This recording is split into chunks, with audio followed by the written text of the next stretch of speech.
Hello, everybody. This is Sam Carchidi with Philly Hockey Now, and welcome to our Broad Street Bullcast. This is episode 7, and it's August, and you would think we wouldn't have much to talk about, but there's always something to talk about with the Flyers. Let's jump right into the news of the week.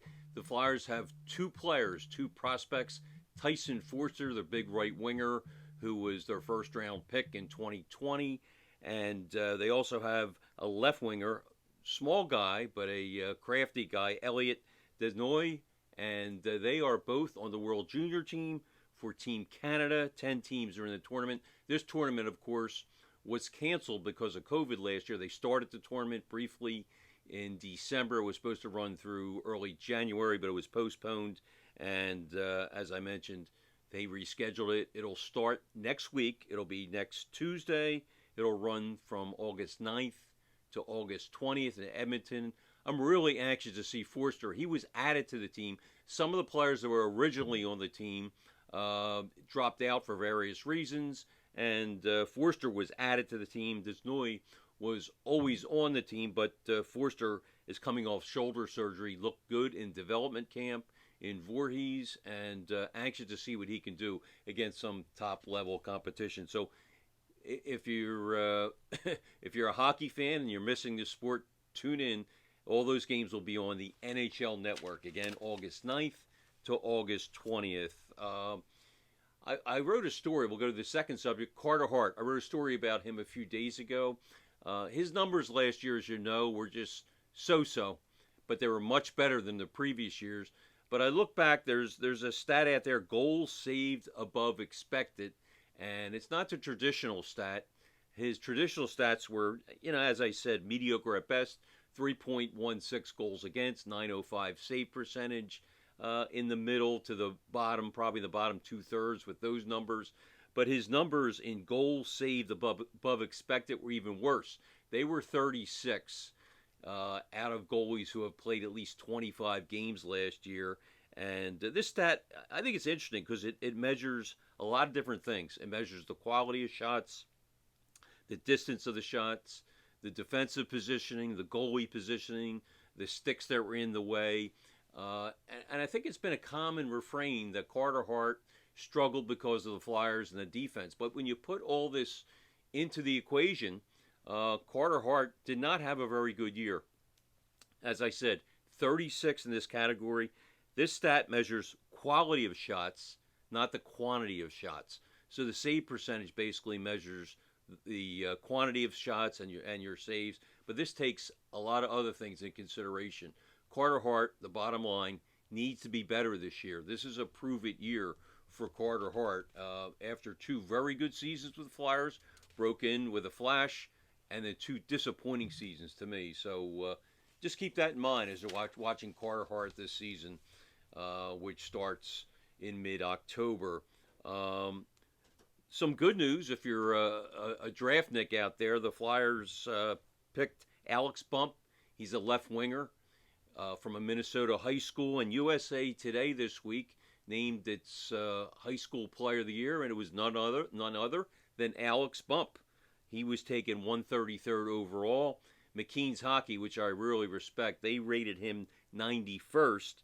Flyers looks like the Flyers have a good player in the 5th round. He's only 18 years old, has one more year of junior, then he will go to Vermont. And in 31 games last year in Minnesota, he had 83 points, 48 goals. So congratulations to Alex Bump, USA Today High School Hockey Player of the Year. And the Flyers will be happy if he turns out to be a solid performer, maybe in the middle 6. He's got a long way to go, but he's on the right path. So congrats to Alex Bump. And finally, the return of the Broad Street Bullies. Well, the Flyers signed Zach McEwen. He's a feisty right winger, a fan favorite last year. He won the Gene Hart Award for having the most heart. That's given by the fan club. He signed a restrictor free agent contract, $925,000. When you look at it, the Flyers got him fairly cheaply because they signed Nick Delorier for $1.75 a year annual cap hit for 4 years. But what this does with Delorier and Zach McEwen. It gives the Flyers two players probably on the same line that were number 2 and number 4 in the league in fights last year. So are the Flyers turning back the clock and going to the Broad Street Bullies? I hope not. It kind of makes you shake your head that the Flyers, I understand you want to get physical, you want to be harder to play against, but do you really need two enforcers? I just hope the signing of these two players doesn't prevent the Flyers from having Wade Allison in the lineup next year, because I think Allison is a future 2025 goal scorer in this league. So we'll see how that plays out. But I did a story on that for Philly Hockey Now, generated a lot of comments, and we'll see how it works out. But the Flyers have two of the toughest guys in the league. They will be entertaining to watch, no question about that. But will they be effective? Those two players combined for just 22 points and a minus 26 last year. We'll be back after a short break with our mailbag section, my favorite section of this podcast. So stay tuned, and we'll be right back. Welcome back to our Broad Street Bullcast, and thank you for joining us. We're going to go into our mailbag section of the program, but I want to remind you to subscribe to us on YouTube, follow us on Spotify, and we are now on Apple Podcasts. So we're on a lot of different platforms, and we appreciate you checking us out. First question in our mailbag is from David Burke, and he asked, do you think the Flyers would have been better served by not signing DeAngelo, keeping the draft picks, placing Ryan Ellis on the long-term injury reserve, and signing John Klingberg? For those who don't know, John Klingberg, right-handed defenseman and veteran, very solid defenseman, signed with Anaheim, a one-year deal for $7 million last year. I'd much rather have Klingberg than DeAngelo. He's a more well-rounded player. Would have cost you $2 million more for this year. DeAngelo received $5 million a year. But to be honest, David, I would have rather have spent that money differently. I would rather they did not re-sign Ristolainen and not sign DeAngelo. I would have used that money to sign a Johnny Gaudreau. I still think they need a star player to build around, and right now they don't have it. They could have gone on the cheap for some of the other defensemen. Robert Hagg just signed for $800,000 a year. Is he that much worse than Rasmus Ristolainen? I don't think so. He's a guy who blocks a lot of shots, plays aggressively, clears the net, and I don't see a whole lot of difference between the two. So I think I agree with you in the sense that they could have spent the money more wisely. Next question comes from West Brandywine. He asked, will Ivan Fedotov's salary count against the cap this year, and will his contract roll over into next year? It won't count against the cap this year unless for some reason, and it would be a major surprise that he leaves Russia's Navy and is allowed to come over to North America. And he, of course, was all set to be in a battle for the number 2 spot behind Carter Hart in goal. But, he's now in the Russian Navy, and they would not allow him to come over. And I actually think Fedotov would have won the number 2 spot and probably pushed Carter Hart. As far as next year, we have no idea because we don't know if he's going to still be in the Russian Navy, and who knows, how the developments, what the developments will be between Russia and Ukraine and the military over there. So it's really difficult to gauge that right now. Gene Mugler asks, when is Comcast going to sell this team to an owner who loves the Flyers and its fans? I get that question a lot, Gene. And from what I'm told, Comcast has no plans to sell this team. And I think it's important also, though, to get some perspective. No one loved the Flyers more than the previous owner, Ed Snyder. And, he wore the Flyers on his sleeve. And no one was closer to the players, to the organization, to the management. I was there in the locker room after every home game. He would come in, talk to the players, ask them about their families. He was really involved, and yet the Flyers still have not won a cup. Even under Snyder, they had not won a cup since 1975. It's not that they didn't try. They've been to the finals 6 times since then. They've lost all 6 times. But I guess my point is, even if you have an owner that is deeply loyal and loves the team, loves the city, loves the fans, there are no guarantees that that's going to produce a Stanley Cup champion. So keep that in mind. Next question comes from Jay. He asked, 7 picks, Ghost and Haig, all gone for Ristolainen, Tony DeAngelo. Discuss why Chuck Fletcher hasn't been fired yet. Of course, Fletcher is the Flyers' general manager. Just to remind you what the Flyers gave up, they gave up a 2nd and a 7th round pick and Ghost to Arizona. So they gave those picks away just so Arizona would take Ghost and his $4.5 million cap hit. They gave up a 1st, a 2nd, and Haig for Rasmus Ristolainen. They gave up a 2nd, 3rd, and 4th for Tony DeAngelo and a 7th. So, Jay is saying 7 picks. Technically, they gave up 6 picks.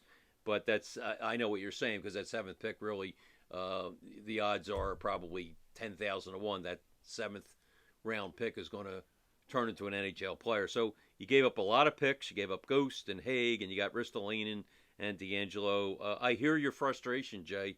And to me, what makes it even more frustrating is that DeAngelo is basically the same player as Shane Gostisbehere, except he's right-handed. He runs a power play like Ghost. He can improve on his defense like Ghost. And, and Ghost, of course, had a very good year with Arizona this year. So I hear your frustration with Chuck Fletcher, and I really think that if the Flyers don't turn it around this year to a certain extent and show promise, even if they miss the playoffs, but you can see the nucleus is being built and the young players are developing, then Fletcher's job will be safe. If the players aren't developing and we see the same sad sack season that we saw last year, you may see a change during the season. Next question comes from Rob at Robbie Rhodes. He asked, how many years before the Flyers are relevant again? We had a similar question, Rob, in our last mailbag last week, and as I pointed out, Colorado, I think, showed the way this can be done. They had 48 points one year. They were at the bottom of the NHL. 3 years later, they had over 100 points. This is before they won the Cup this year, and they've steadily improved since then. So it can be done in 3 years if you draft right. Flyers have been just so-so in the draft. If you make the right trades, Flyers have not made a trade that has been real beneficial to them in a while. I think you all agree the Atkinson-Voracek trade was probably a wash, but they really haven't had a trade that really knocks your socks off.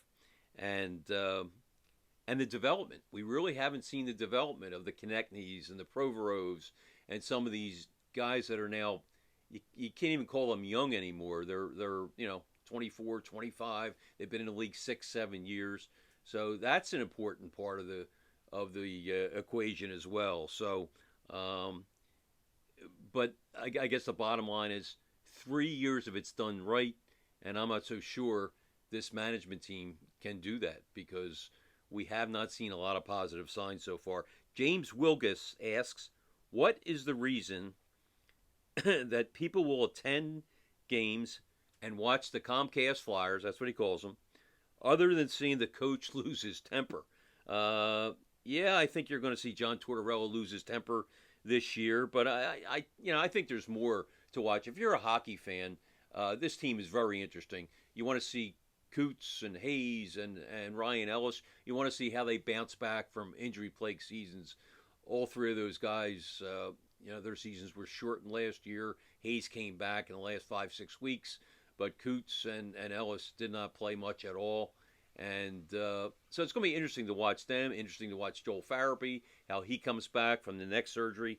And I think it's going to be really fun to watch these young kids. I think they should have gotten more draft picks in the offseason. They should have acquired more young players.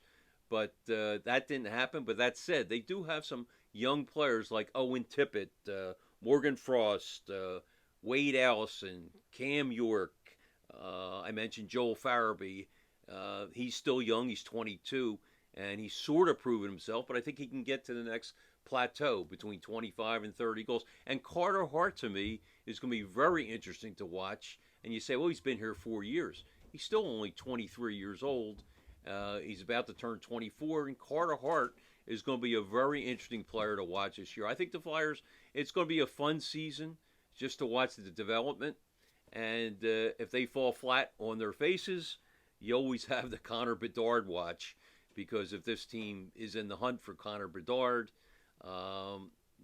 that'll be an interesting thing. But to me, watching these young players develop, that's going to be the best part of this season. By the way, I mentioned Connor Bedard. I don't think I mentioned it earlier. He is 17 years old, and he will be playing in the World Juniors. I mentioned a couple of the Flyers prospects are playing, and Connor Bedard, he's an electric player. So if you get a chance, watch that. That's on the NHL Network. And but we had a ton of other questions I just don't have time to get to right now. But I want to thank everybody for the questions, for your support, for watching us. And again, please tune in every week on whatever channel is your favorite. And as Gene Hart is fond of saying, good night and good hockey.